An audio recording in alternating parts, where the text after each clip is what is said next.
Alléluia. Nous bénissons le nom du Seigneur. J'espère que j'arriverai là-haut et que mes cordes vocales fonctionneront encore. Mais quoi qu'il en soit, je me dis, Seigneur, à partir du moment où tu es revenu, mon corps aura été régénéré en un clin d'œil. Alléluia. Tu peux dire à ton voisin, t'es beau hein, sur terre, mais qu'est-ce que tu seras beau là-haut alors? Ouais, franchement, tu vas être beau là-haut. Oh là là. J'entends des réflexions là. Non, j'ai dit t'es beau sur terre. Faut dire t'es beau. T'es déjà beau sur terre.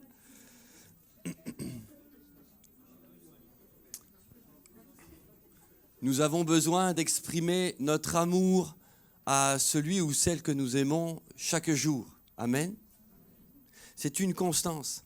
Et nous avons déjà pris plusieurs fois cet exemple en disant que le couple, c'est une réalité et l'image la plus belle, l'analogie la plus belle qui représente l'alliance entre Dieu et l'humanité. Alléluia! Et de manière constante, Dieu dit à son épouse qui est encore là sur terre qu'il prépare « Je t'aime ». Toi, Marie, c'est quand la dernière fois que tu as dit à ta femme « Je t'aime » ? Bon, femme, quand tu dis la dernière fois à ton mari, je vois Muriel qui regarde son mari, non mais quoi, à moi tu m'as dit tu m'aimes.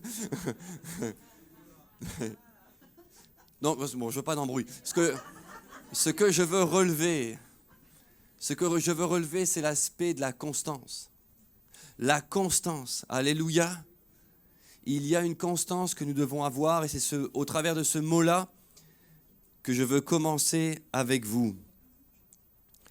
J'ai mis un titre ce matin que je vous propose, titre, point et sous-point. Je vous propose le titre suivant pour que vous puissiez noter, pour ceux qui notent et qui sont organisés dans ce qu'ils veulent prendre comme structure. Le Saint-Esprit cherche en toi une trace de la parole. Oh, le silence, en plus, sa soufflerie s'arrête là. Ouais. Le Saint-Esprit cherche en toi une trace de la parole. Je suis confronté à un problème dans ma vie, c'est que je dois faire un effort pour lire la parole de Dieu. Vous avez le même ? Bienvenue au club. Je dois faire un effort, c'est-à-dire que quand je commence à lire la parole de Dieu et que je prends un rythme, je m'aperçois que ce n'est pas assez. Alors je dois me réorganiser et lire encore plus la parole de Dieu. Puis quand je lis, je m'aperçois et je rentre peut-être dans une période où c'est comme si Dieu me disait « Écoute Sam, maintenant, laisse-la maturer en toi. Prie dessus, réfléchis à cela. » Ça vous est déjà arrivé de prendre des heures et de vous arrêter sur un passage? Si ça vous est jamais arrivé, je vous encourage. D'être sur un passage et puis il y a certaines pages de ma Bible, j'ai plus de place pour la couleur, pour les notes, parce que j'ai voulu rajouter des choses à chaque fois. Parce que la parole de Dieu est un élément sur lequel il faut traîner, il faut passer du temps. Je veux utiliser une phrase pour que nous puissions bien comprendre la pensée qui est divulguée ce matin. Et vous avez entendu depuis plusieurs dimanches les orateurs vous parler de la parole de Dieu ou des thématiques de qui est Dieu. Teddy vous a amené un message la semaine passée sur le fait que Dieu est fidèle. Si vous ne l'avez pas encore écouté ou réécouté, il est en ligne. Il a même donné un détail que je trouvais intéressant. Il a dit « J'ai les épaules larges ». J'ai réécouté. Hein. Dieu est fidèle. Romain vous a par 2 fois parlé de la parole de Dieu, du fait qu'elle était une régularité de chaque jour. C'est vrai, mais surtout notre nourriture. Vous avez déjà essayé de manger la Bible ?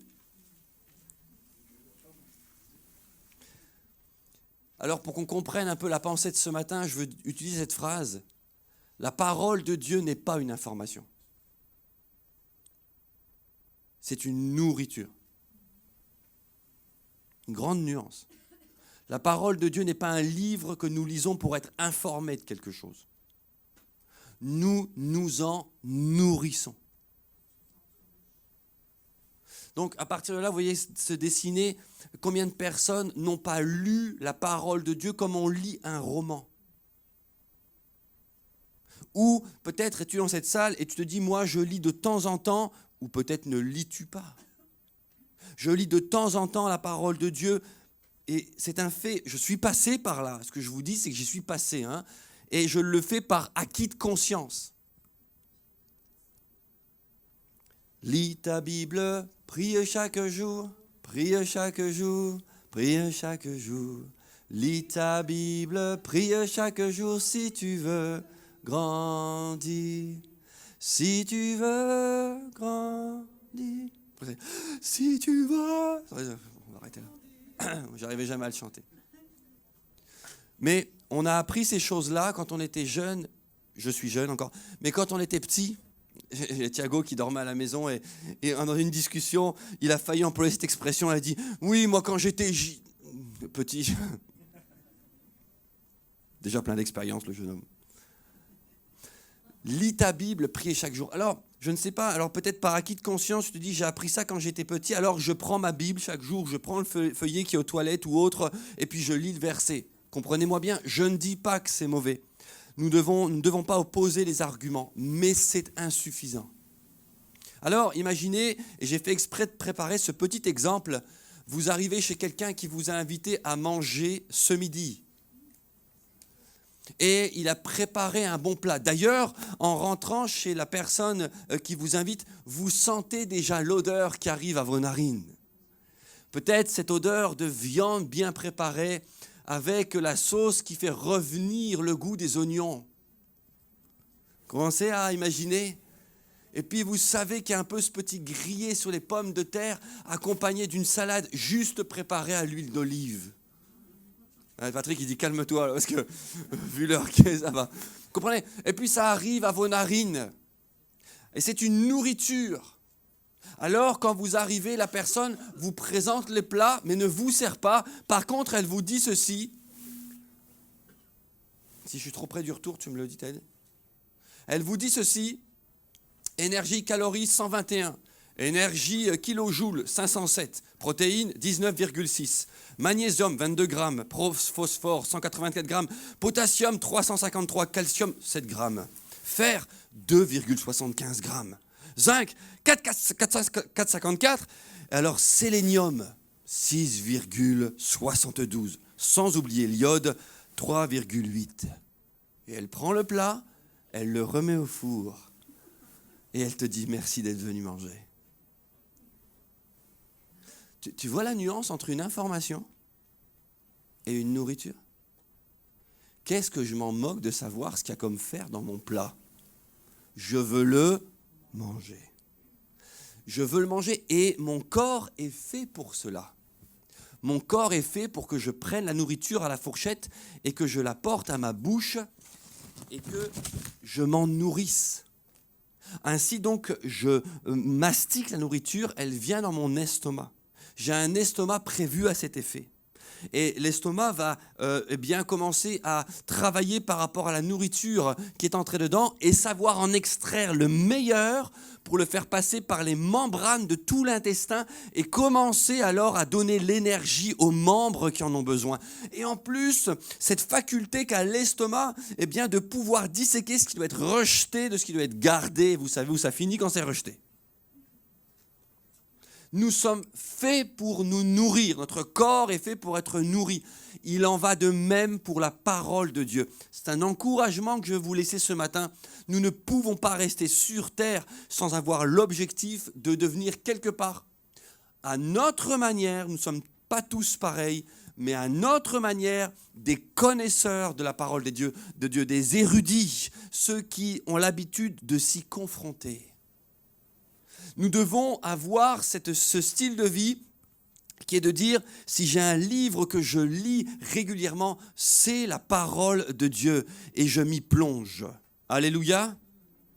C'est donc la nourriture qui influence le corps et pas l'inverse. Tu t'es déjà vu, toi, commencer à manger quelque chose de mauvais et qu'au moment où ça rentre dans ton corps, le truc devient bon. Ah, si c'était le cas pour les brocolis, la cervelle, la langue, il y en a beaucoup qui seraient contents. Hein. Non, la nourriture garde le goût et ton corps subit le goût de la nourriture, que tu n'aimes pas ou que tu aimes. Si la nourriture même n'est pas bonne dans sa préparation, elle peut être néfaste pour ton corps. C'est donc la nourriture qui influence ton corps. Et tu as cette notion de constance, tu as tout le temps besoin de nourriture pour vivre et grandir. À part les périodes de jeûne que tu mets à part, sinon tu es appelé, c'est fait comme ça, tu as été créé comme ça pour te nourrir et grandir. Et certains médecins, pour soutenir le premier point encore, le fait que c'est la nourriture qui influence le corps, certains médecins vont jusqu'à dire que la santé se trouve dans l'assiette, paraît-il. C'est-à-dire que selon ce que tu manges et le nombre de fois que tu en manges, tu seras plus ou moins en bonne santé. Dans la période qu'on traverse, j'aimerais tellement entendre plus de messages dans tous les médias qui nous entourent, qui iraient porter vers le fait que mois après mois, année après année, on invite les Français et les Françaises à être en bonne santé culinaire. Mangez moins de sucre, mangez moins de gras, mangez plus frais. Profitez d'une courte distance dans la chaîne d'alimentation. N'achetez pas tout ce qui va être forcément venu de loin, mais allez à côté. Profitez du traiteur, de celui qui va préparer le légume, de la viande, du fromager. Allez au petit marché.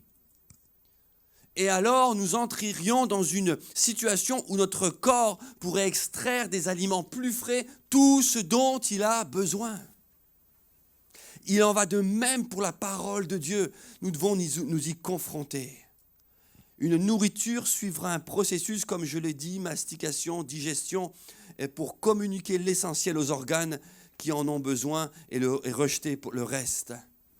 Déjà, à ce stade du message, tu peux te dire, tiens, si je comparais le temps que je passe à manger et le temps que je passe à me nourrir de la parole de Dieu.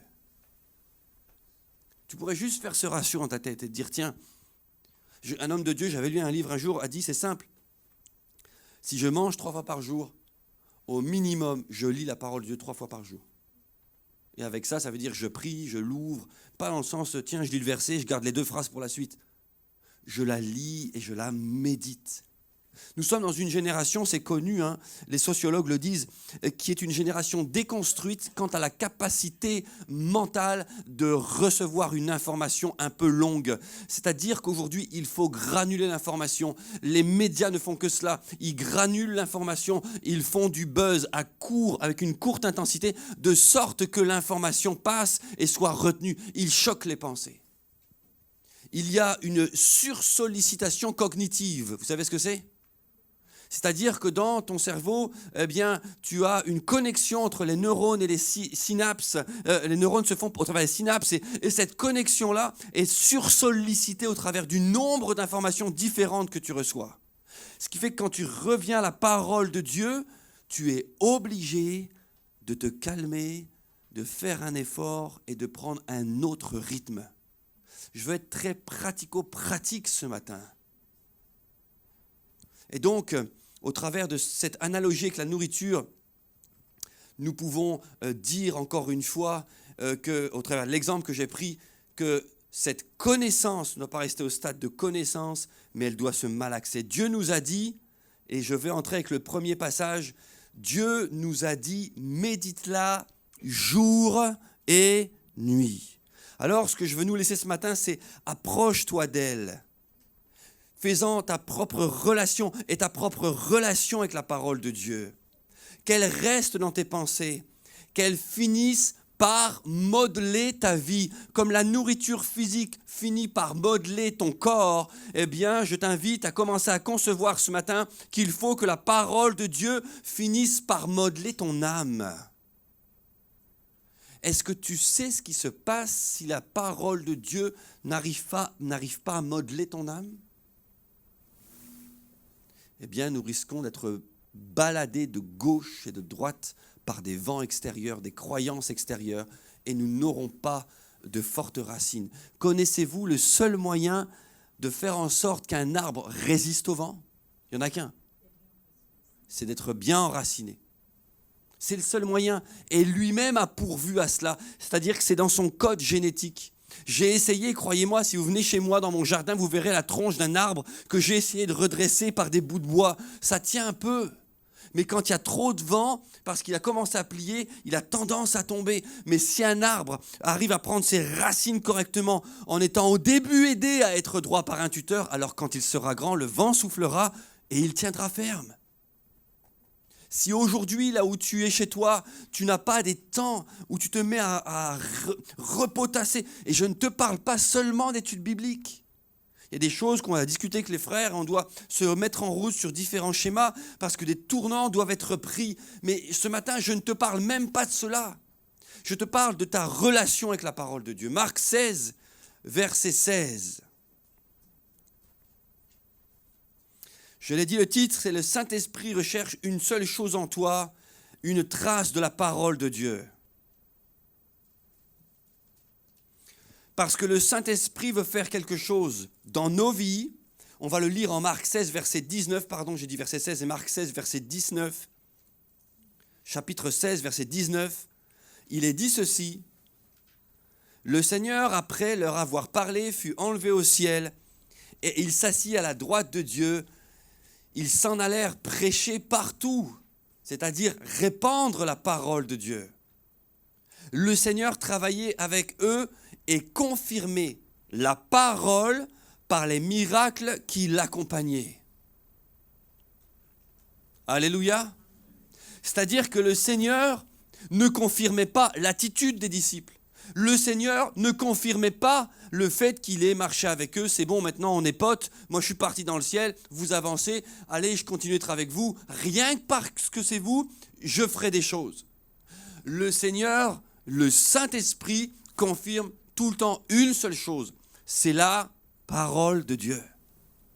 C'est-à-dire que si tu veux que le Saint-Esprit se mette en route dans ta vie, tu dois absolument commencer par donner l'élément de fond sur lequel il va venir s'appuyer. Les textes de ce que Jésus a dit, la parole de Dieu. Continuons et avançons. Je veux juste vous informer d'une chose, premier point, c'est l'introduction, c'est que la parole traverse les temps. La parole de Dieu traverse les temps. Je disais à mon fils la fois passée, tu as vu l'évolution de l'automobile ? C'est fou, je ne m'étais pas rendu compte. Je crois que c'est 1901, un siècle, merci. 100 ans, un siècle. Ça fait combien de temps que Jésus est mort et ressuscité ? Plus de 2000 ans. Vous avez vu l'évolution de l'automobile en un siècle, 100 ans. Peut-être que nous, on vivra un siècle. Peut-être que je vivrai 100 ans. Je me suis donné la limite de 90. Je me suis dit 90, c'est bien. Si c'est 100, c'est bien, mais en forme. Non, sinon pourquoi on va rester ici-bas, en forme. Mais je me dis, mais si la parole de Dieu a pu évoluer en moi en un siècle, comme l'automobile a évolué, mais je me dis, c'est génial. La parole de Dieu doit grandir. Le Saint-Esprit va chercher des traces de la parole de Dieu parce qu'il veut confirmer quelque chose en toi, mais il doit s'appuyer sur la parole de Dieu. La parole traverse les temps, tout a été créé par la parole. Jean 1, verset 1, si vous notez, comme ça vous avez l'information, et c'est dans l'audio. Jean 1, verset 1, au commencement, je lis Jean 1, verset 1, je dis 3 fois, ça reste dans la tête mieux à ce qui paraît. Au commencement était la parole, et la parole était avec Dieu. Et la parole était Dieu, elle était au commencement avec Dieu. Ce que vous avez maintenant sous les mains, dans vos mains, au travers d'une technologie qui s'appelle l'imprimerie, dans une langue qui s'appelle le français, eh bien cette parole, dans sa plus belle vie, sans avoir encore été transformée en écriture, était déjà au commencement. Quel respect avons-nous pour cette parole ? Elle était là. Je veux dire une chose, c'est que quand tu lis la parole en Jean 1, verset 1, je t'invite juste à faire une étoile dans tes notes. Reporte-toi à Colossiens 1, verset 15. Juste une note, Col, C-O-L, note pas Colossiens entier, Col, C-O-L 1, verset 15. Ça t'apprendra qu'en fait, et tu le sais, tu le lis dans Jean 1 et suite, que Jésus est la parole. Si tu en doutes, la Bible te dit de trouver au moins 2 ou 3 témoins pour qu'une affaire soit statuée. On a 2 témoins ici. On a Jean 1 et on a Colossiens 1, verset 15. Il est à l'image du Dieu invisible, le premier-né entre la création, car en lui ont été créées toutes choses, c'est comme la parole, qui sont dans les cieux et sur la terre, les visibles et invisibles, trône, dignité, domination, autorité. Et là, il reprend exactement la même phrase. Tout a été créé par lui et pour lui. La parole de Dieu, c'est Jésus. Ça, c'est juste pour que tu puisses travailler chez toi. Je te disais, elle traverse les temps. Matthieu 24, verset 34. Pour ceux qui notent, C'est dans l'audio sinon. Matthieu 24, verset 34. Tout ce que nous disons au micro doit être basé sur la parole de Dieu. Matthieu 24, verset 34. Elle traverse les temps. On a vu qu'elle était depuis le début, depuis la fondation.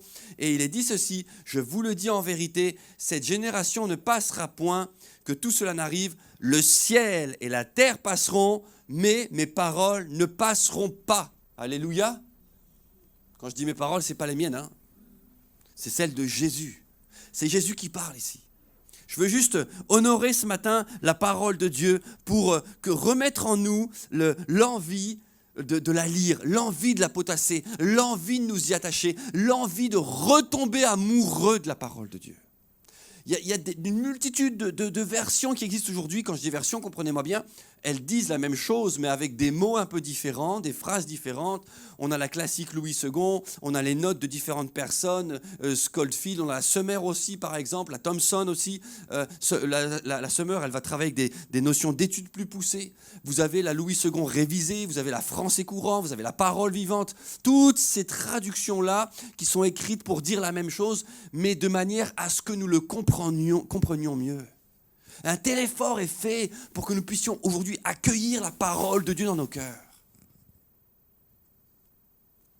Depuis le commencement, comme je l'ai dit, donc, eh bien, elle est présente au point numéro 1. Je vous ai dit qu'elle traversait les temps et elle y est en point numéro 2 depuis le commencement et même dans l'Ancienne Alliance. Point numéro 2, elle se trouve rappelée dans l'Ancienne Alliance. On a vu qu'elle était depuis le début et qu'elle va traverser les temps. Tout passera, tout passera, tout passera, tout. Il ne restera rien. Même les plus belles pensées philosophiques qui ont été amenées par les plus grands philosophes vont s'écrouler. Tout passera. Plus rien ne restera. Il n'y a rien qui va tenir devant la gloire de Dieu. Une chose restera, sa parole. Sa parole. C'est ce qui restera. Tu comprends par là que si tu te nourris régulièrement, c'est-à-dire jour après jour, d'autres choses que la parole de Dieu, je t'invite ce matin, prends-le au sérieux. Commence à revoir le quota.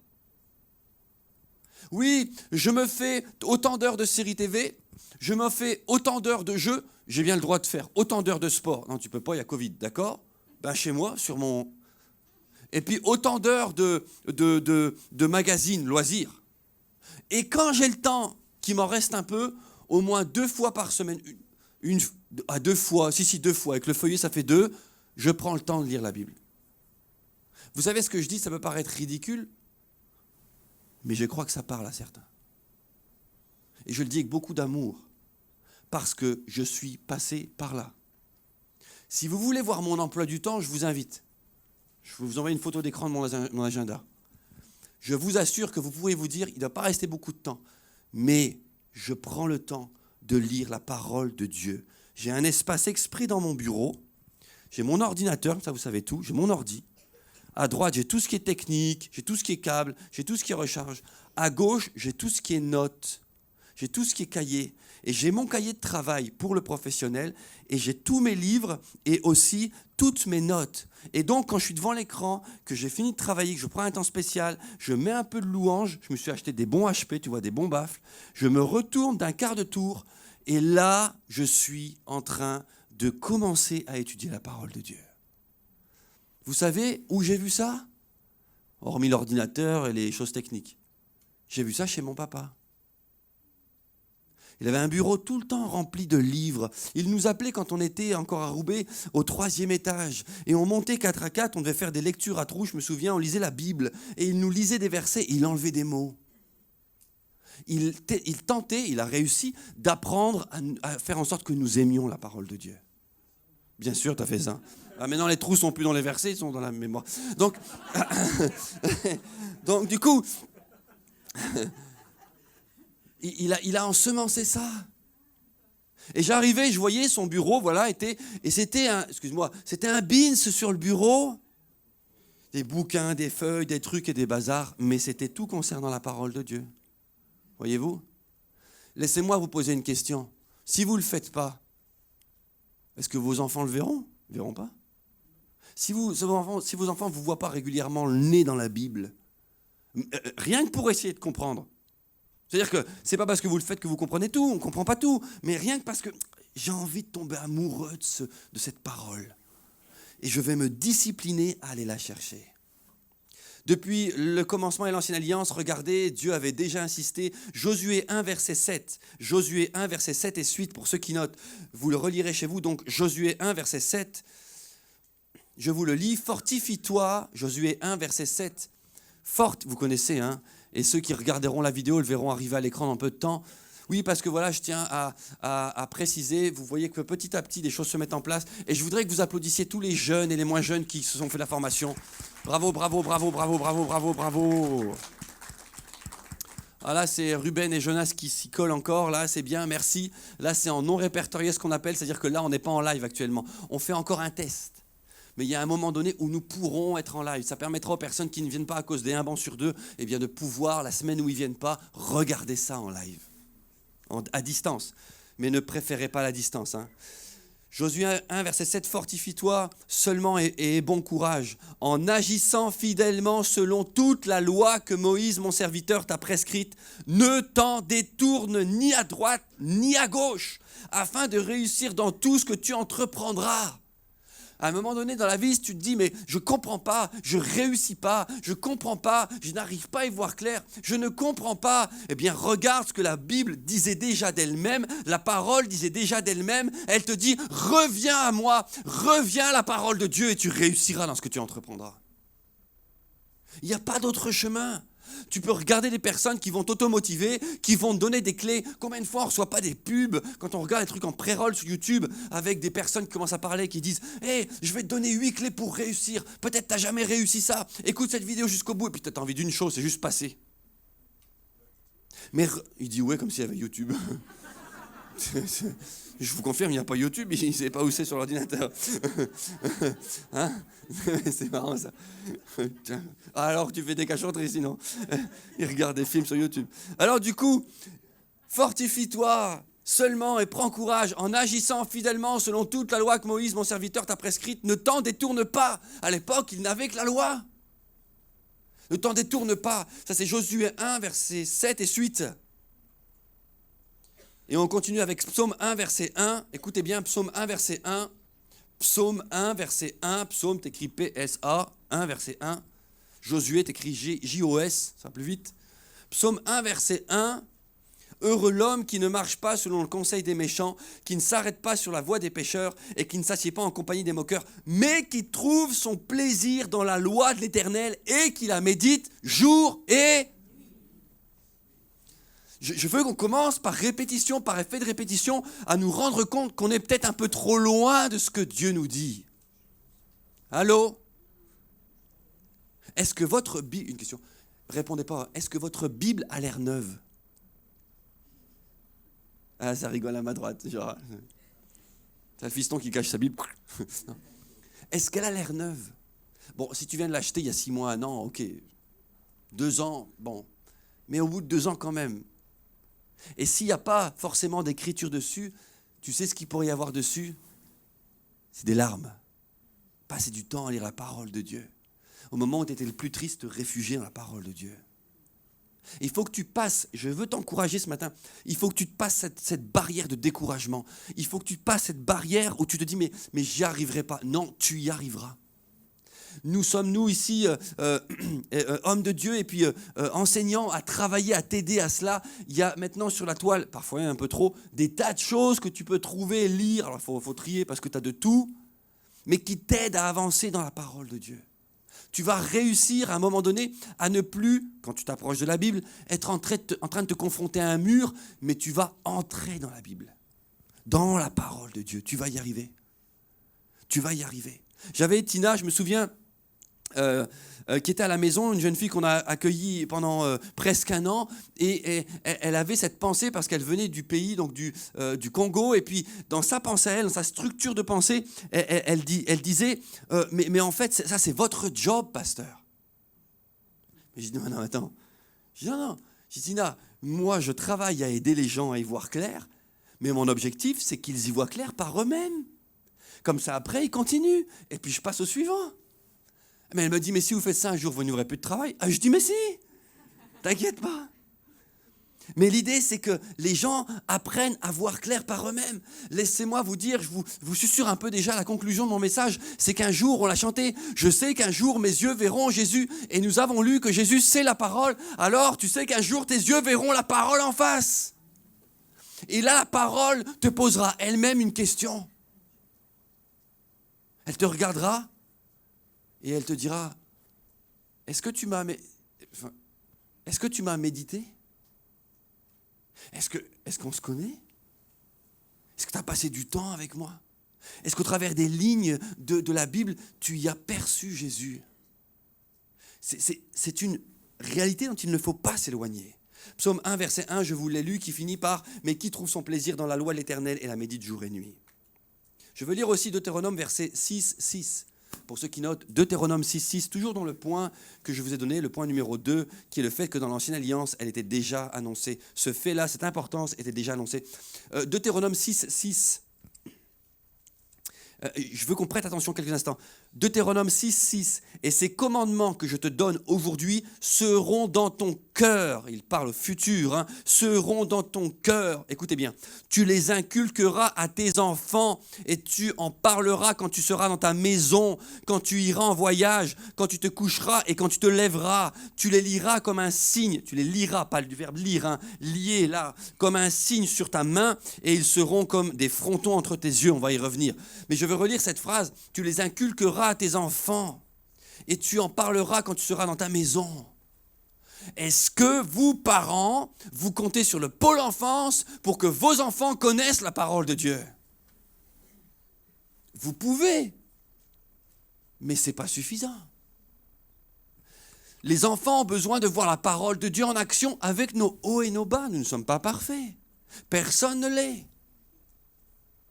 On a besoin de démontrer à ceux qui sont autour de nous, notre conjoint a besoin de le voir.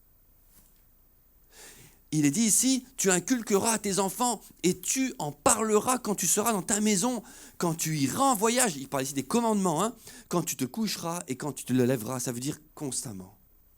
Smith Wigglesworth avait pris une habitude, un homme de Dieu qui est aussi appelé l'apôtre de la foi, avait pris une habitude, c'est que dans sa vie, il essayait qu'environ toutes les 30 minutes, il parle du royaume de Dieu. C'était son style à lui, quoi, voilà. Vous voyez, mais il s'est imposé cela. Peut-être avez-vous besoin, vous, si vous êtes quelqu'un de plutôt mécanique, de vous imposer quelque chose. Toutes les 30 minutes, il s'était dit, je vais parler de la parole de Dieu. Voilà comment est arrivé donc un jour une situation un peu cocasse où il était avec son beau-fils, si je ne me trompe pas, dans la voiture, et il roulait, et quand il parlait de tout, de rien, et tout à coup, il s'est mis à hurler, à faire « Stop !» Le beau-fils a arrêté le véhicule, s'est mis sur le côté, « Qu'est-ce qui se passe ?»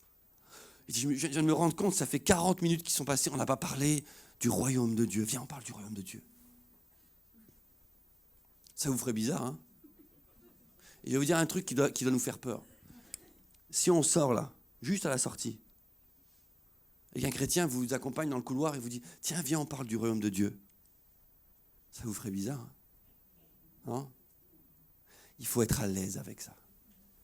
Faites une expérience un jour. Quand vous allez chez des gens que vous êtes invités, bon, faites pas le forcing, hein.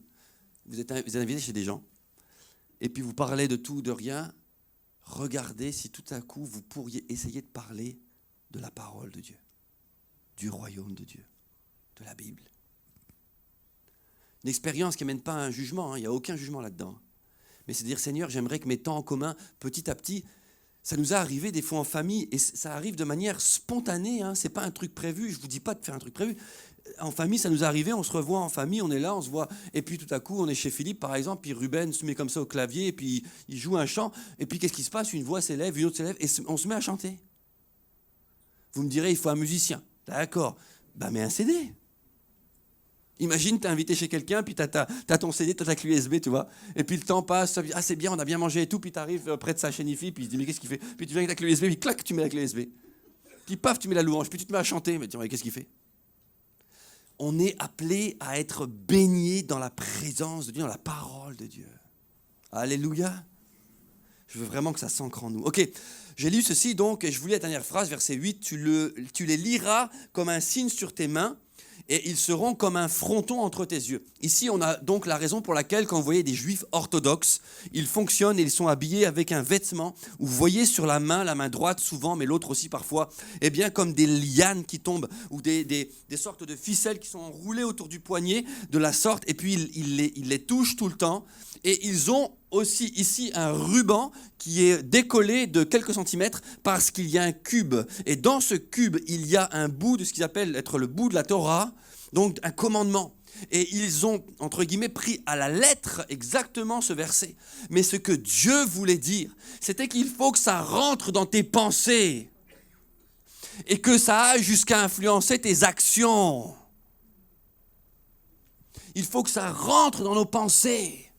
Et que ça aille jusqu'à nous modeler comme la nourriture va modeler notre corps. La parole de Dieu veut modeler notre style de vie. Alléluia! Vous savez que l'adversaire est au courant de ça? L'adversaire est au courant que si ça rentre là, ça finira par contrôler ça. Si la peur rentre là, ça finira par contrôler tes actions. Si le doute rentre là, ça finira par contrôler tes actions. Si la fainéantise rentre là, de l'air de dire « oui, j'ai assez lu, c'est bon, je suis assez grand avec Dieu », ça finira par contrôler tes actions.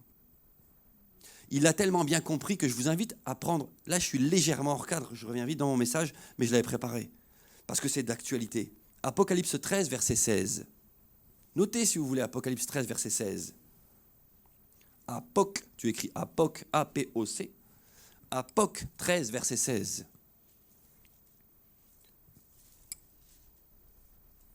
Je vais reculer le truc, comme ça je serai moins près du retour. Apocalypse 13, verset 16, il est dit ceci. Et elle, il s'agit ici de la bête, elle. Il s'agit ici de l'entité mondiale. Elle, il s'agit ici de ce qui est animé de l'antéchrist, de l'esprit de l'antéchrist. Paul, il ne faut pas s'inquiéter, hein, ça fait longtemps que l'esprit de l'antéchrist est présent et travaille. Paul disait qu'il était déjà présent en son temps, l'esprit de l'antéchrist. Mais pour vous dire qu'ils sont au courant de comment ça fonctionne. Je vous lis la version ici. Et elle fit que tous, petits et grands, riches et pauvres, libres et esclaves, reçurent une marque sur leur main droite ou sur leur front.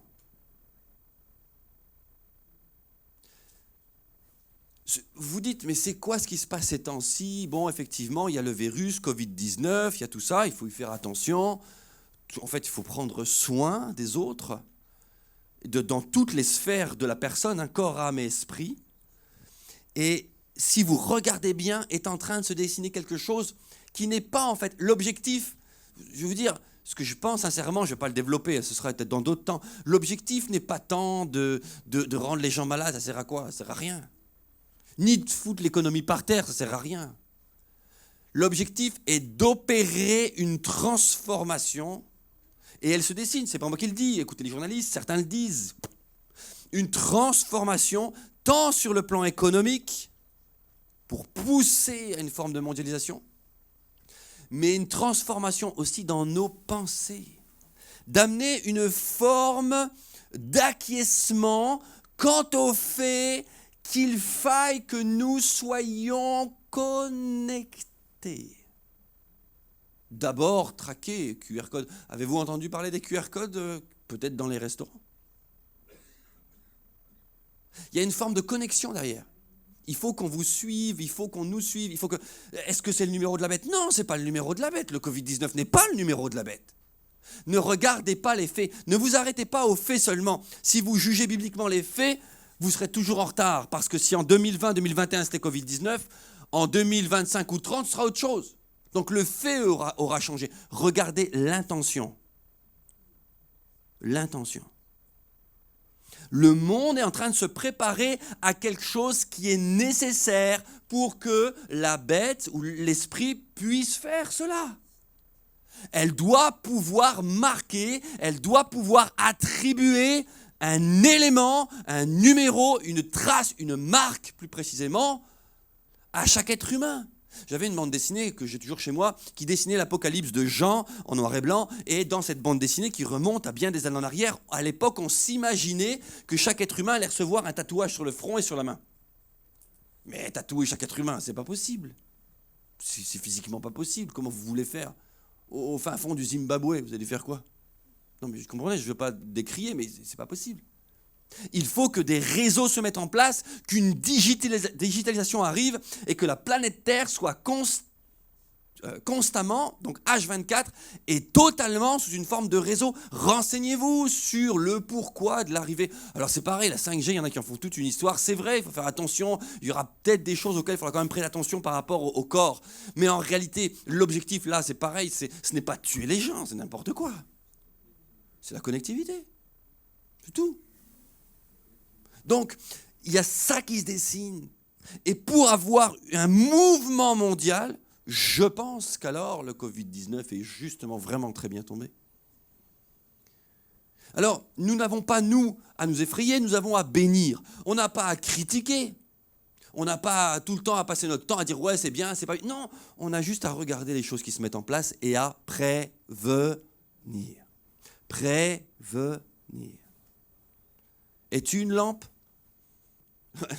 J'allais te dire, tu as déjà eu cette expression, tu as une tête d'ampoule. Non, voilà. Je suis une lumière, vous êtes une lumière. Et nous sommes là pour prévenir. Alors revenons, j'ai dit, voilà. Ok, troisième point, on en arrive à la fin.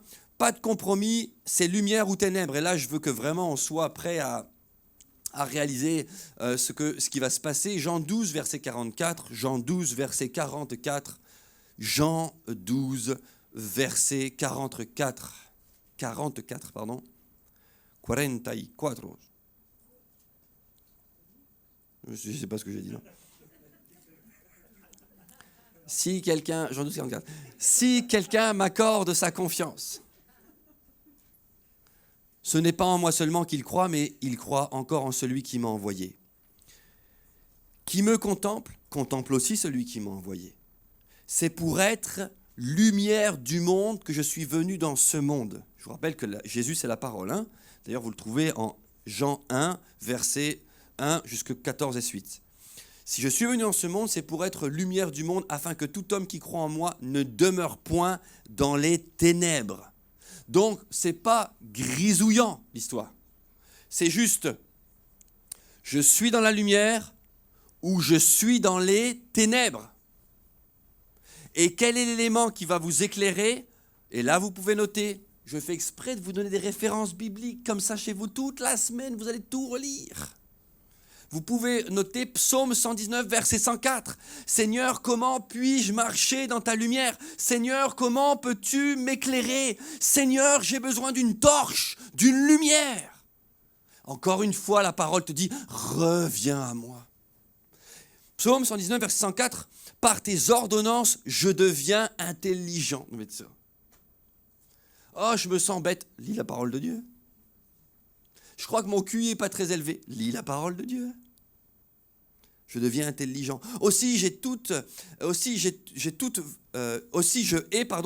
voix de mensonge. Et il est dit en 105, ta parole est une lampe à mes pieds et une lumière sur mon sentier. Alléluia. Et il fait une promesse en 106, je jure ou je promets, je le tiendrai, d'observer les lois et la justice. Je relis, ta parole est une lampe à mes pieds, une lumière sur mon sentier. Donc c'est une astérix que je vous donne par rapport à Jean 12, verset 44. Vous avez noté Psaume 119, verset 104. C'est lumière ou ténèbres, et je veux marcher dans la lumière. Tu es un enfant, je suis un enfant de lumière. Mais ma lumière, ma fiole, ma lumière va s'amoindrir et peut-être même risquer de s'éteindre si je manque d'huile. Vous vous souvenez les 10 vierges? Et l'huile, c'est la constance de l'onction de la parole en moi. C'est la lumière mère, si je puis parler ainsi, qui tient allumée la lumière qui est en moi. Alors il est dit ceci, si quelqu'un entend ce que je dis, donc c'est Jésus qui parle, il parle donc bien de sa parole et des paroles, si quelqu'un entend ce que je dis, mais ne l'applique pas, ce n'est pas moi qui le jugerai, car ce n'est pas pour juger le monde que je suis venu, c'est pour le sauver. 48. Celui donc qui me méprise, le verbe est fort, qui me méprise et ne tient pas compte de mes paroles. Te rends-tu compte que si jamais tu as un train de vie actuellement où tu n'ouvres pas la Bible souvent, où tu ne désires pas l'apprendre presque par cœur, lire les textes de ce que Jésus a dit, tu peux quelque part être en train de mépriser Jésus, mépriser la parole. Nous pourrions nous trouver dans cette situation-là de mépriser. Et il est dit ceci, donc celui donc qui me méprise et ne tient pas compte de mes paroles a déjà son juge. C'est qui ? Mais c'est cette parole même que j'ai envoyée, elle le jugera et le condamnera au dernier jour. Et je veux juste qu'on se pose sur cette phrase. La parole de Dieu est venue pour sauver, mais si nous la méprisons, un jour, c'est elle qui nous jugera. Moi, quand je lis ça, je me dis, il faut que je change. Il faut que j'avance encore plus dans la parole. La parole est une épée à deux tranchants. C'est soit elle nous sauve et nous la côtoyons, soit nous la méprisons. Je n'ai pas besoin de la parole. Moi, je suis dans une famille chrétienne, pas besoin. Moi, je connais quelques versets par cœur, pas besoin d'aller plus loin. Moi, je connais, et en plus, je connais Jésus, oui, je connais, bon, il est mort, venu, ressuscité, nanana. Et puis en plus, je me comporte assez bien. Franchement, je me trouve un bon chrétien, surtout le dimanche. Je pense que je peux rester comme ça. Je caricature, vous m'avez compris. Mais en finalité, ce genre de personne sera jugé par la parole. Vous avez compris que depuis le début, je ne vous parle pas de théologie. Je ne vous parle pas d'exégèse, d'études de texte. Je ne vous parle pas de tout ce qui va être étude exacte de la racine des mots ou du sens. Non. Je vous parle de vous approprier la Bible, la parole de Dieu comme une nourriture, à votre rythme, mais de manière constante. Elle nous jugera. Alors vous pourriez vous dire, non, mais en fait, Sam, ce verset ne parle pas aux chrétiens, il parle aux non-chrétiens. Comment un chrétien pourrait-il écouter et ne pas mettre en parole ? J'ai envie de rire. Mais ne m'écoutez pas moi, écoutons ce que Jacques dira en Jacques 1, verset 21. Jacques 1, verset 21. Et je vous assure, on arrive vers la fin. Jacques 1, verset 21. C'est pourquoi, rejetant toute souillure et tout excès de malice, donc ça rejoint la pensée du psaume qu'on a lu, ne pas s'asseoir avec les méchants, mais aimer la parole. Donc c'est pourquoi, rejetant toute souillure et excès de malice, et vous pourriez vous dire, mais je suis bien si je fais ça. Recevez avec douceur la parole qui a été plantée en vous et qui peut sauver vos âmes. Ah, ça y est, je suis chrétien, j'ai pris mon baptême d'eau, pampelop, c'est fini. Mais c'est pas ça l'idée. L'idée, c'est que le baptême d'eau, c'est pas la fin, ce n'est que le début. Quand tu prends ton baptême d'eau, tu viens juste de monter sur le ring. Un jour, j'entendais un jeune qui disait « Ouais, le baptême, c'est génial, tu verras. » Et je m'apercevais quand il parlait qu'il n'avait pas saisi, en fait. « Le baptême, c'est génial, tu verras quand tu l'as pris. Ouais, c'est bon, c'est fait, t'es arrivé, quoi. » Je me suis dit « Mais attends, je l'ai repris. » Je dis « Mais attends, tu te trompes. Le baptême d'eau, c'est le début. Donc, si tu le vois avec l'image d'un ring, fais attention à ce que tu dis. Parce que là, tu es en train de dire au jeune homme qui est à côté de toi, c'est génial, tu vas arriver sur le ring et tout est fini. Tu peux rester là, tranquille, devant ton adversaire. Mais il va se prendre une patate, il ne va rien voir arriver. Tu ne montes pas sur un ring en te disant que c'est fini. Tu montes sur le ring en te disant, c'est le commencement là. Satan, il dit, ah bon, tu as voulu monter dessus, alors tu montes sur le terrain, c'est de bonne guerre, viens, on va... Et Paul reprendra l'image, il dira, je suis comme un boxeur, je ne frappe pas sans savoir où je frappe avec précision. Il savait quoi faire parce qu'il connaissait la parole de Dieu. Si tu te demandes, mais pourquoi quand on chante des chants et que du coup je veux prier Dieu, j'ai 1 minute, ou au plus 2 minutes à tout péter, 3 si je fais un effort où j'arrive à dire des trucs, après je ne sais plus quoi dire. Tu sais quoi ? Si tu veux que beaucoup de paroles sortent de toi pour aller vers Dieu, alors au préalable, fais rentrer beaucoup de paroles de Dieu en toi. Alors tu verras que tu vas apprendre à le connaître, tu vas le découvrir, tu vas être amoureux de lui. Et quand tu vas lui parler, tu vas « Waouh !» Mais attends, je ferai une analogie toute simple, encore avec le couple, mais imagine-toi deux personnes qui disent s'aimer, alors la femme, elle est heureuse, elle dit « Oh, mon mari m'aime, ce jeune homme, tout du moins pas encore marié, m'aime, c'est extraordinaire, on va passer une soirée au restaurant. » Et tu arrives au restaurant et le gars, il n'est pas foutu de dire un mot, il dit rien, il ne se passe rien. La jeune fille va se dire « Il me trouve vraiment intéressante, tiens. » Jean-Brésil qui fait Xavier, fais gaffe. Donc, non mais, comprenez? Et quand Dieu dit, je te loue, Seigneur, ah, je t'aime, Seigneur, il est 11h05, c'est ah, je t'aime. On manque d'intérêt, on manque de fond. Mais je sais pas, mais moi, je suis comme ici, je vous le dis, comme ici dans mon salon, là, comme dans mon salon, je loue Dieu, Seigneur, et puis le matin, des fois, on se lève, et puis, tour après tour, avec mon épouse, on tourne autour de la table. Faites jamais ça, c'est vous? Alors, on y va, on finit. Jésus, 4e point, nous donne son esprit pour nous aider, on conclut. Parce que je veux que ce soit un encouragement ce matin. 4e point, Jésus nous donne son esprit pour nous aider effectivement par rapport à cette tâche qui est de nous nourrir de la parole de Dieu. Eh bien, nous avions besoin de l'esprit de Dieu et Jésus y a pourvu. Le Saint-Esprit va rechercher en toi, je reprends mon titre, la parole de Dieu et aussi ton désir d'en avoir soif. Le Saint-Esprit va... je reprends cet exemple des amoureux, mais que c'est bon pour une jeune fille qui se fait courtiser par un jeune homme de voir le jeune homme vouloir en savoir plus sur elle. Je voudrais en savoir plus sur toi, juste en savoir plus sur toi. Le Saint-Esprit va chercher en toi la parole de Dieu donc, et aussi ton désir d'avoir soif d'elle. Peut-être tu veux avoir soif, mais que tu n'as pas encore soif. Mais le désir, c'est déjà le premier pas. Et il est dit ceci, il veut collaborer avec toi, il ne t'oblige pas. Le Saint-Esprit donc nous guide, Jean 14, verset 15, il reste 3 références que je vous donne qui vont être dans Jean, donc vous pouvez toutes les noter comme ça à la suite. Jean 14, verset 15, je vous les donne tout de suite, comme ça vous les notez, c'est propre dans vos notes. Jean 14, verset 15, puis ensuite nous lirons toujours Jean 14, cette fois-ci verset 24 et suite, bien sûr. Et nous terminerons par Jean 16, verset 13. Je vais vous le redire, ne vous inquiétez pas. Jean 14, verset 15, Jean 14, verset 24 et Jean 16, verset 13. Jean 14, verset 15 dira ceci, « Si vous m'aimez, gardez mes commandements. Et moi, donc, parce que Jésus savait ce qui se passait, je prierai le Père et il vous donnera un autre consolateur, afin qu'il demeure éternellement avec vous. » Par rapport à ce matin, une question que je voulais sur vos cœurs, ne répondez pas, ou répondez en vos cœurs, mais en tout cas, prenez le temps d'y réfléchir pour les semaines qui viennent. Êtes-vous baptisé du Saint-Esprit? Juste vous y réfléchissez. Si oui,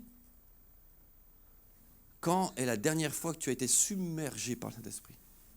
Vous y réfléchissez. Quand est-ce la dernière fois qu'au travers de la Bible, tu as senti l'Esprit de Dieu te montrer quelque chose que tu n'avais jamais remarqué? Un texte, un mot que tu n'avais pas réalisé. Nous sommes appelés à cela. Ce n'est pas une élite qui doit vivre ça. C'est nous tous, enfants de Dieu. Jean 14, verset 24, je vous l'ai dit, celui qui ne m'aime pas, ne garde point mes paroles. Et la parole que vous entendez n'est pas de moi, mais du Père qui m'a envoyé. Je vous ai dit ces choses pendant que je demeure avec vous. Quand tu parles, est-ce que tu te demandes si c'est Dieu qui parle? C'est intéressant. Alors, mais le consolateur, 25-26, je ne vais pas m'éloigner, mais le consolateur, l'Esprit Saint que le Père enverra en mon nom, vous enseignera toutes choses et vous rappellera tout ce que je vous ai dit. Si donc tu te dis, mais Seigneur, je ne peux pas retenir, j'y arriverai pas, c'est trop épais, je ne m'y retrouve pas dans la référence, t'inquiète pas, le Saint-Esprit est là pour toi, il va t'aider. Tu vas voir, ton cérébral va commencer à travailler.